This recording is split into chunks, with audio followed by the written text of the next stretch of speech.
ವಿವಿಧ ಬೇಡಿಕೆಗಳನ್ನು ಈಡೇರಿಸುವಂತೆ ಒತ್ತಾಯಿಸಿ ಸಾರಿಗೆ ನೌಕರರು ಮುಷ್ಕರದ ಎಫೆಕ್ಟ್ನ ತಟ್ಟಿಸೋದಕ್ಕೂ ಕೂಡ ಮುಂದಾಗಿದ್ದಾರೆ. ಸದ್ಯಕ್ಕೆ ಸರ್ಕಾರ ಒಂದು ಕಡೆ 26 ತಿಂಗಳ ವೇತನದ ಹಿಂಬಾಕಿ ನೀಡೋದಕ್ಕೆ ಒಪ್ಪಿಗೆ ಸೂಚಿಸಿದ್ರು ಕೂಡ ಅವರದಕ್ಕೆ ಸಮ್ಮತಿಯನ್ನೇ ಸೂಚಿಸಿಲ್ಲ. ಹೀಗಾಗಿ ಸಾರಿಗೆ ನೌಕರರು ಪ್ರತಿಭಟನೆ ಮಾಡ್ತಾರಾ, ಮಾಡಿದರೆ ಯಾವ ರೀತಿಯಾಗಿ ಸಮಸ್ಯೆಗಳಾಗುತ್ತೆ, ಮುಷ್ಕರದ ಎಫೆಕ್ಟ್ ಹೇಗಿದೆ, ಸದ್ಯ ಮುಷ್ಕರ ಅಂದ ತಕ್ಷಣ KSRTC ಆಗಿರ್ಬೋದು, BMTC ಆಗಿರ್ಬೋದು, ಈ ಭಾಗದಲ್ಲಿ ಯಾವ ರೀತಿಯಾಗಿ ಇದರ ಎಫೆಕ್ಟ್ ತಟ್ಟುತ್ತಾ ಇದೆ ಸದ್ಯಕ್ಕೆ ನಿಮ್ಗೆ ತೋರಿಸ್ತಾ ಹೋಗ್ತೀನಿ. ನನ್ನ ಬಲಭಾಗದಲ್ಲಿ ನಿಮಗೆ BMTC ಇದೆ. ಹೇಗಿದೆ ಇಲ್ಲಿಯ ದೃಶ್ಯಗಳು? ಸದ್ಯಕ್ಕೆ ಸಾರಿಗೆ ಮುಷ್ಕರ ಅಂತ ಹೇಳ್ತಾ ಇದ್ದ ಹಾಗೆ ಪ್ರಯಾಣಿಕರಿಗೆ ಸಾರ್ವಜನಿಕ ವಲಯದಲ್ಲಿ ಒಂದು ಆತಂಕ ಸೃಷ್ಟಿ ಆಗುತ್ತೆ. ನಾವು ಮುಷ್ಕರ ಮುಗಿಯುವವರೆಗೂ ಕೂಡ ಬಸ್ ನಿಲ್ದಾಣ ಕಡೆ ಬರಬೇಕಾ ಬೇಡವಾ, KSRTC BMTC ಬಸ್ಗಳನ್ನು ಅವಲಂಬನೆ ಮಾಡಬೇಕಾ ಬೇಡವಾ? ಯಾಕಂದರೆ ಪ್ರತಿ ಬಾರಿ ಕೂಡ ದೊಡ್ಡ ಮಟ್ಟದಲ್ಲಿ ಮುಷ್ಕರ ಆದಂಥ ಸಂದರ್ಭದಲ್ಲಿ ಪ್ರಯಾಣಿಕರು ಸಫರ್ ಆಗುವಂಥದ್ದು, ಜೊತೆಗೆ ಸಮಸ್ಯೆ ಅನುಭವಿಸುವಂಥದ್ದು ಕೂಡ ಕಂಡುಬರುತ್ತೆ. ಹೀಗಾಗಿ ಸದ್ಯಕ್ಕೆ ಪ್ರಯಾಣಿಕರು ಕೂಡ ಕೊಂಚ ಪ್ರಮಾಣದಲ್ಲಿ ಅದರ ಆಲೋಚನೆಯನ್ನು ಮಾಡ್ತಾ ಇದ್ದಾರೆ. ಹೀಗಾಗಿ BMTCಯ ಚಿತ್ರಣವೇ ಇದಕ್ಕೆ ಸಾಕ್ಷಿ ಅನ್ನುವಂತಿದೆ. ಯಾಕಂದರೆ ಒಂದು 20-25% ಪ್ರಯಾಣಿಕರ ಸಂಖ್ಯೆಯಲ್ಲಿ ಕಡಿಮೆ ಆಗಿರೋದು ಕೂಡ ಕಂಡುಬರ್ತಾ ಇದೆ. ಇನ್ನು ಸಹಜವಾಗಿ ಬಸ್ಗಳು ಕಂಡುಬರ್ತಾ ಇದೆ.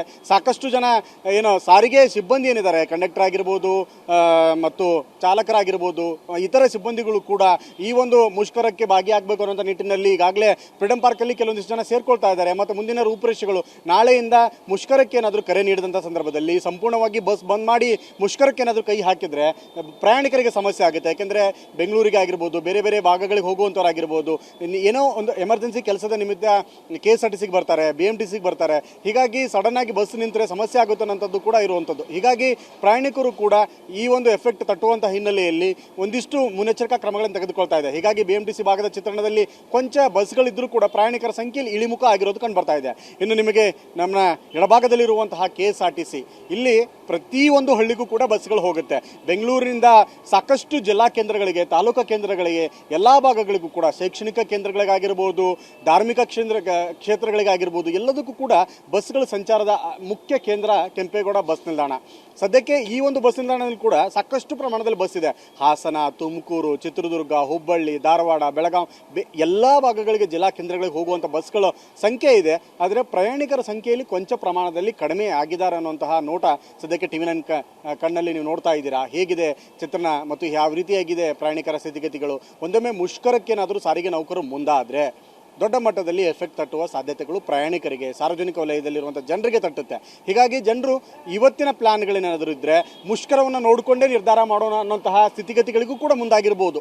ಹೀಗಾಗಿಯೇ ಸಾಕಷ್ಟು ಬಸ್ಗಳಿದ್ದರೂ ಪ್ರಯಾಣಿಕರ ಸಂಖ್ಯೆಯಲ್ಲಿ ಕೊಂಚ ಪ್ರಮಾಣದಲ್ಲಿ ಕಡಿಮೆ ಆಗಿದೆ.